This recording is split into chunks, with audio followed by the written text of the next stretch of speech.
Bonjour, je m'appelle Kamba Balapoukai, avocat au barreau de Bruxelles. Cette vidéo est une série de plusieurs vidéos que je mets sur ma plateforme. Je vous demande de vous abonner pour éviter de tomber dans les pièges de l'administration et de vous retrouver par hasard dans des procédures judiciaires auxquelles vous n'avez même pas pensé.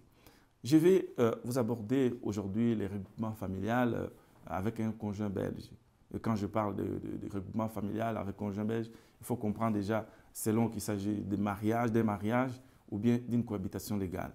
Alors, il y a des conditions communes et des conditions particulières qu'il faut observer. Souvent, les étrangers tombent dans les pièges de l'administration. Pourquoi? Parce qu'il y a eu la précipitation, ils ont reçu des informations sur les sites qu'ils ont très mal maîtrisées.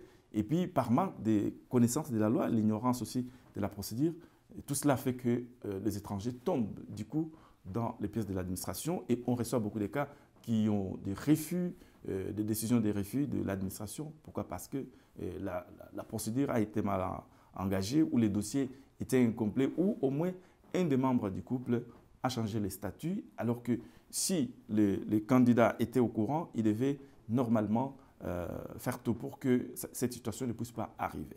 Donc l'avocat, c'est quelqu'un qu'il faut voir avant pour éviter les pièges et les ennuis par la suite.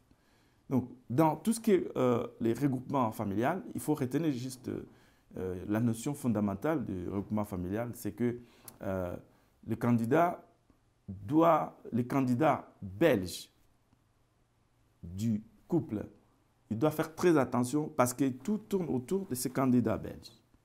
Il doit avoir un logement décent qui doit abriter son nouveau conjoint et même les enfants à venir. Il doit avoir une assurance mutuelle qui le couvre lui et son conjoint étranger qui est en séjour illégal. Et puis avoir les revenus stables, réguliers et suffisants.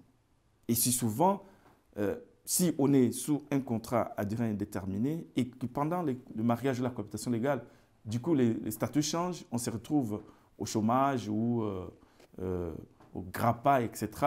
Donc, les statuts ont changé. Les couples étrangers du mariage, lui, va subir directement les effets de l'administration. Pourquoi? Parce qu'il devient vraiment une charge pour la Belgique. Et c'est ce que l'administration ne veut pas. Donc, je vous remercie. Ça, c'est un condensé que j'ai voulu mettre à votre disposition. Pour les restes des détails, si vous avez besoin de contacter mon cabinet, vous avez les contacts de mon secrétariat qui est en bas de cette vidéo et contactez mon secrétariat et je ne manquerai pas directement de vous recevoir pour analyser votre situation. J'ai dit et je vous en remercie.